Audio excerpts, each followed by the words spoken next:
Pada kisah yang lalu diceritakan, para kepala kampung yang diundang keluarga Wayan Suwaga untuk menyaksikan kepemilikan pusaka Pangeran Semono justru membuat kericuhan dengan saling adu kekuatan. Di tengah kericuhan, muncul lagi suara yang membuat semuanya menjadi gusar. Wirapati semakin waspada demi melihat sinar itu. Dia berjongkok, padahal seharusnya tidak usahlah dia melakukan hal itu, karena sinar itu adalah lampu pelita yang disulut oleh Madetantra.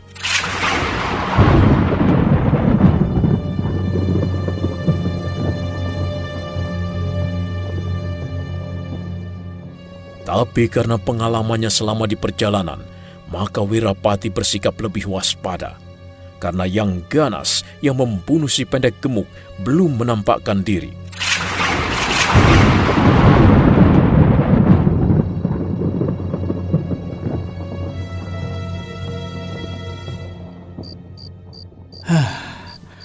Kutunggu beberapa saat, namun tetap sunyi.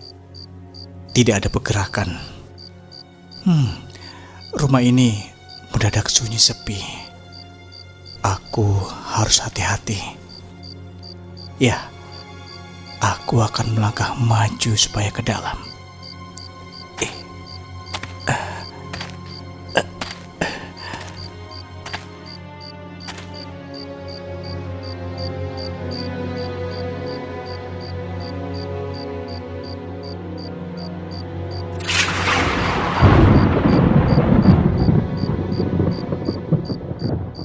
Wirapati berhasil masuk.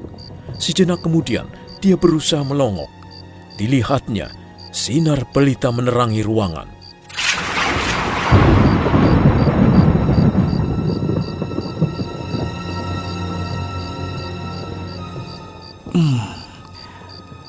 Aku melihat ada beberapa bayangan orang yang merapat di dinding.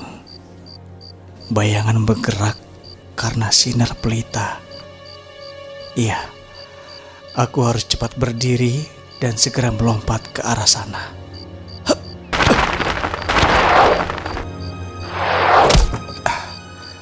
Nah, sekarang aku sudah berada di belakang tiang guru. Apa itu? Oh, ada beberapa orang berdiri tak bergerak. 1, 2, 3, 7, 10. Iya, 10 orang tidak bergerak. Wirapati menghitung, ada 10 orang. Yang 4 orang terdiri dari 2 perempuan dan 2 anak-anak. Yang 6 laki-laki semua. Wirapati merenung, apa yang akan terjadi di rumah ini? Namun sebagai murid Kiai Kasan Kesambi yang sudah berpengalaman, dia segera memperhatikan muka mereka, dan dia berusaha membaca wajah mereka masing-masing. Tiba-tiba, mendadak dari atap rumah terdengar suara membentak dengan keras. Semuanya jangan bergerak!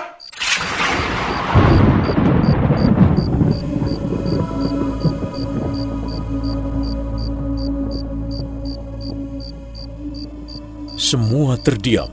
Sapartina dan Rukmini semakin gemetaran ketakutan sambil mendekap anaknya masing-masing. Jantung mereka berdegup kencang. Dan tak terasa pipinya sudah basah oleh air mata yang mulai mengalir. Aduh, apalagi ini? Siapa lagi ini? Kasihan sekali Partina dan Sanjaya. Juga Rukmini dan Sang Haji.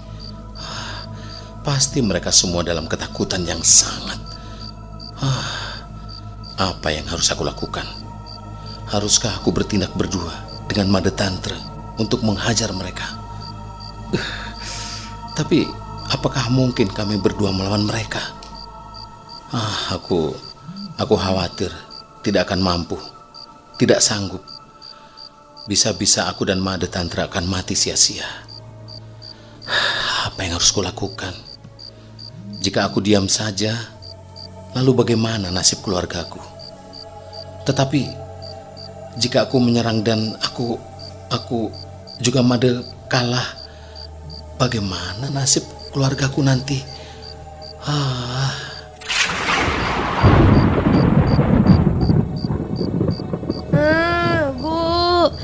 Takut, Bu.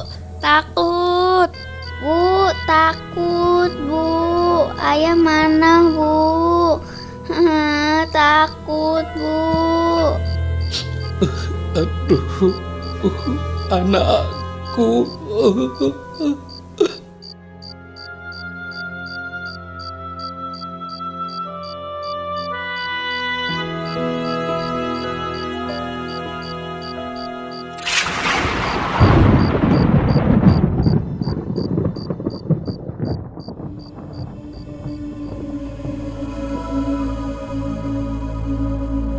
Tak kuasa Wayan dan Mada mendengar rengek tangis ketakutan dari anak-anaknya.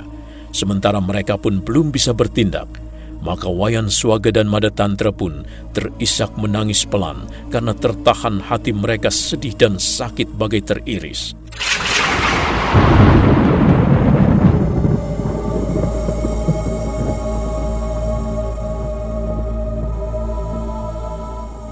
Sebagai ayah, tentu mereka tak tega melihat anak-anak yang mereka sayangi selama ini menderita batin hingga menangis sedih lantaran ketakutan yang amat sangat.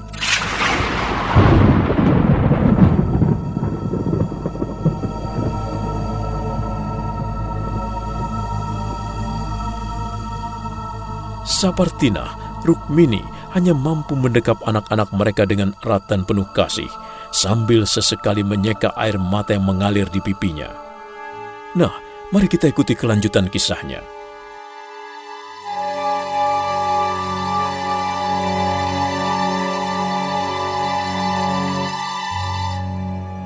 Semua jangan bergerak. Siapa dia? Suaranya keras. Datang dari atas rumah. Iya.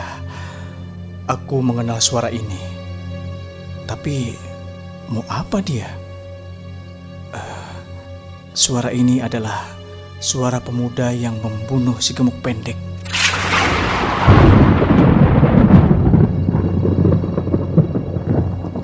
Aku harus waspada dan hati-hati. Karena nampaknya di rumah ini telah terjadi sesuatu yang menegangkan. Tidak boleh dianggap enteng. Celaka. Bagaimana ini?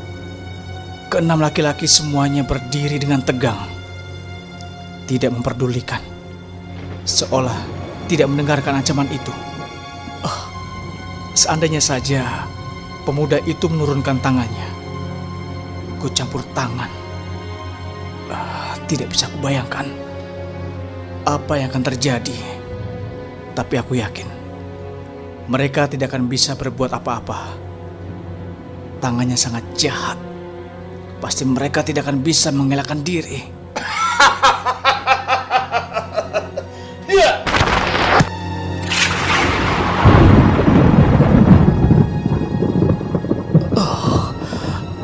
Luar biasa. Tiba-tiba tubuh pemuda itu melayang dari atas rumah dan mendarat di tanah dengan cepat sekali. Siapa dia sebenarnya ya?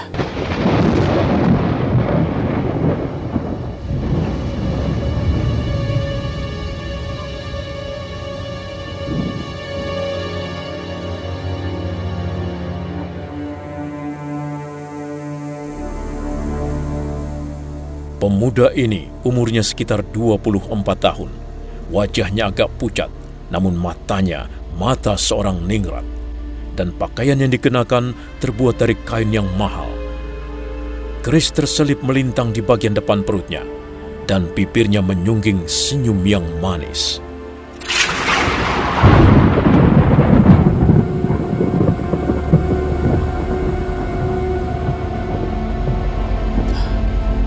Sungguh aku tak percaya jika pemuda tampan, senyum manis ini bisa berlaku ganas apabila aku tidak melihat sendiri seperti sekarang. Hei, apa kalian tidak mendengarkan perintahku? Apa urusanmu? Mengganggu saja kamu dengan urusanku. Aku tidak peduli siapa kamu, hai anak muda. Kamu tiba-tiba datang dan ikut campur urusan kami. Kamu tidak tahu berurusan dengan siapa kau? Aku adalah kepala kampung Karangtinalang yang terkenal hebat dan tidak kenal takut pada siapapun. Rasakan ini. Ya, ya, ya, ya. Kau sengaja melayangkan cakarmu ke mukaku. Kamu kira semudah itu, kaki tua? Jangan menghindar, hei. Ayo, lawan aku yang sudah tua ompang piot ini. Ayo lawan. Ya, ya, ya, ya.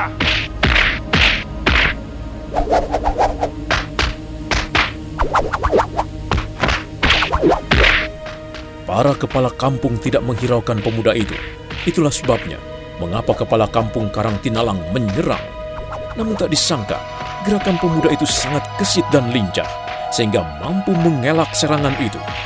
Dia menghindar menyelamatkan wajah yang menjadi incaran cakaran kepala kampung Karangtinalang.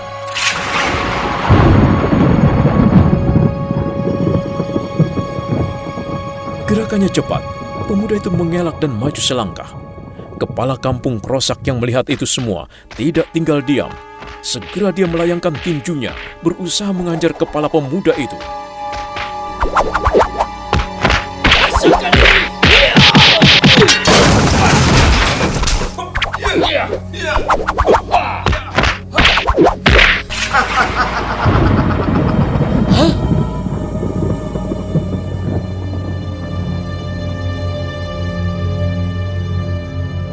Kepala kampung Krosak terbengung dibuatnya.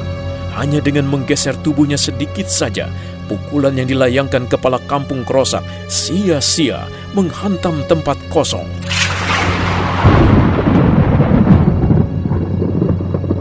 Kepala kampung Krosak terkejut, karena selama ini jarang sekali ada lawan yang begitu mudahnya menghindari pukulannya.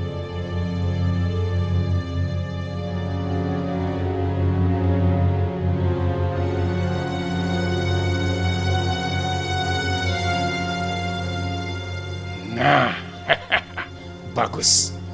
Aku mendapat dukungan. Ya, tenaga semakin kuat. Awas kau anak muda, rasakan.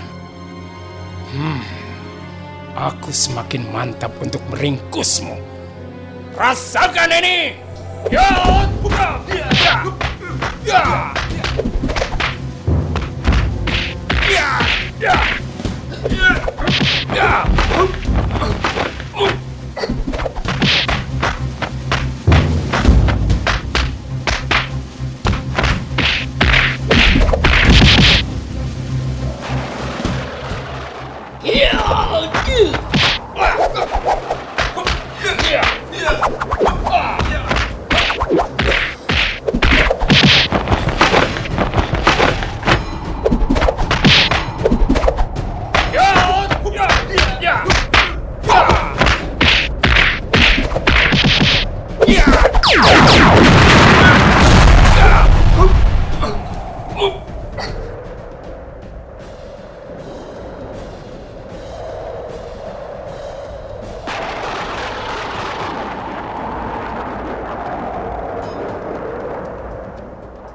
Merasa mendapat bantuan, kepala kampung Karangtinalang menyerang dengan gigih dan hatinya mantap.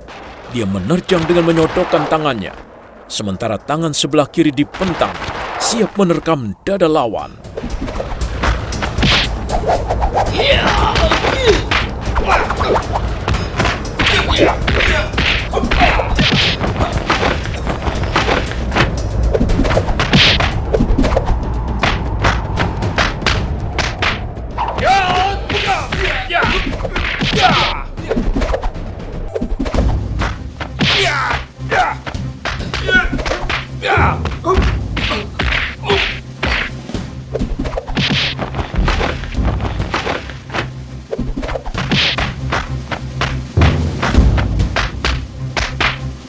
Luar biasa.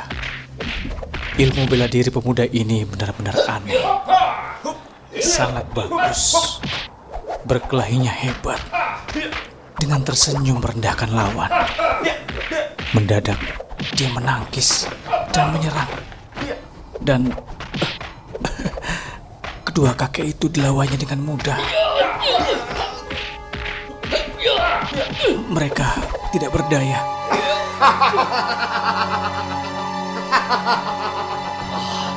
Hei iblis, ayo mengaku. Siapa kau? Apakah kau ingin memiliki pusaka ini juga? Ayo mengaku. Oh, siapa kau ini?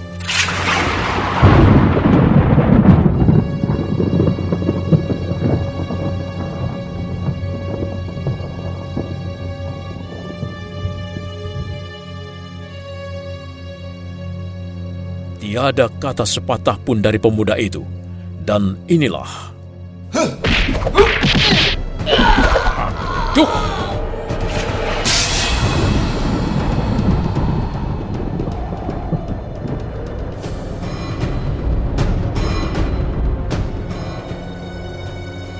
Hanya tawa dingin saja yang keluar dari mulut pemuda itu. Namun tiba-tiba mengejutkan, tubuhnya melesat dan entah bagaimana lengan kepala kampung Krosak dapat disambarnya dan dipatahkan. Tentu sakit yang tak terkira, hanya raungan kesakitan yang terdengar.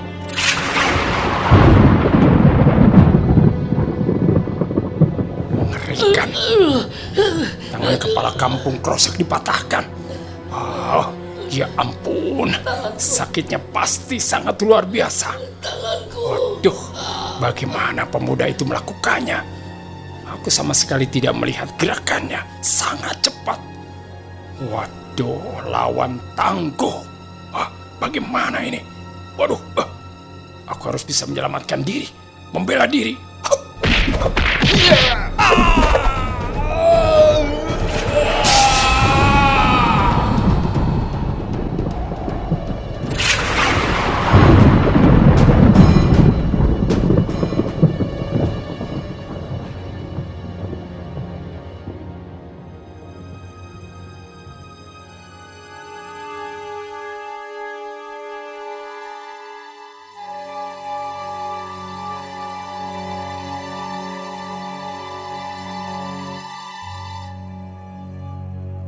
Terlambat, dia pun diserang oleh si pemuda.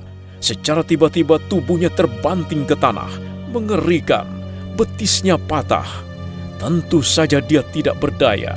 Hanya terdengar teriakan, lengking kesakitan yang amat sangat yang tersisa. Dia jatuh tengkurap tak berkutik lagi.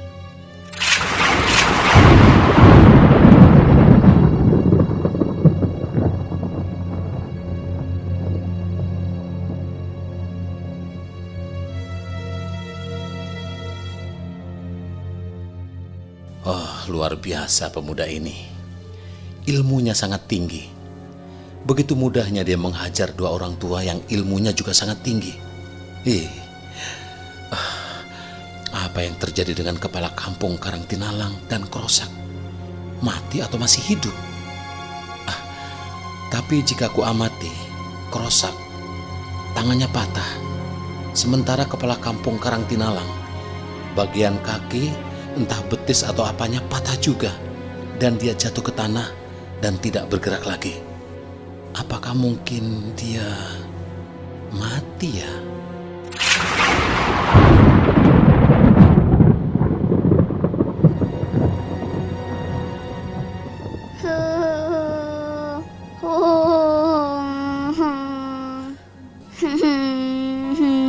Bu takut, Bu.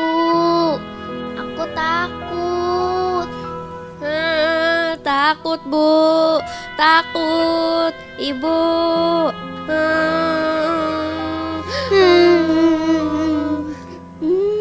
Ibu. Ibu. Ibu, aku takut.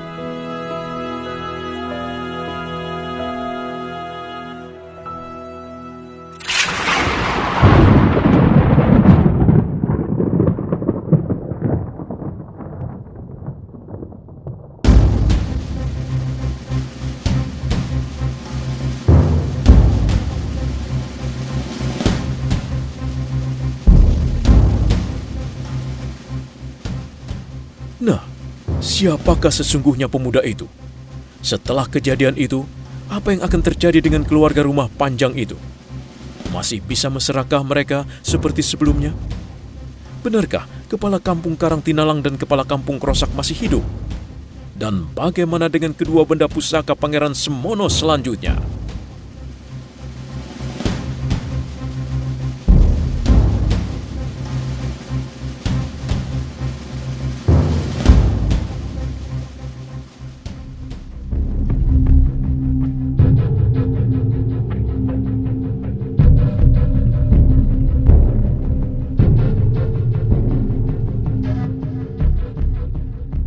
Saudara pendengar, untuk mengetahui jawabannya, ikutilah terus serial Sandiwara Radio ini, Bende Mataram.